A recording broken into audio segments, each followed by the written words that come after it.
here are some important tips to help you prevent asking unlawful questions during a job interview. You should try to use an interview script or checklist when interviewing candidates. That way, if you ever have to go to court and they ask you, how is it, Mr. Smith, that you can remember so well that you asked her that specific question, or that you didn't ask her that specific question? And you can reply if you just say, well, I remember, it was 5 years ago, but I've got a great memory, right? Well, that's not a good thing to say, because then they can bring in evidence showing that you really don't have a great memory. Testimony from people where they say you forget things all the time. So that can get you in trouble. However, if you answer that question by saying, because I use a script when I interview all applicants, and based on this script, I ask the same questions to all applicants each and every time. So that can make your testimony much more credible.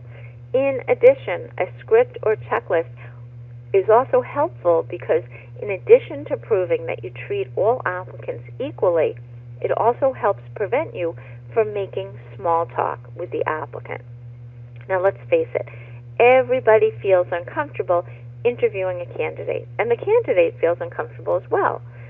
So, of course, when we feel uncomfortable, what do? It's only human nature to try to find this common ground with the other person.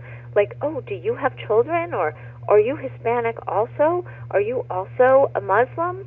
However, this small talk can lead to you, the interviewer, having information that you should not have, and that the candidate can later claim was the real reason that you didn't hire them, because you found out they were pregnant, Hispanic, or a Muslim, for instance. Now, of course, it's okay to get a sense of the applicant's style and personality, but you have to steer clear of this kind of small talk where you are actually asking questions that can be alleged to be discriminatory. And also, make sure that your questions are job-related and not coming from left field, because that also can be used by candidates to show that you knew nothing about their ability to perform the job for which they were interviewing, and instead you based the decision on irrelevant and unlawful factors such as their race, color, religion, age, or disability.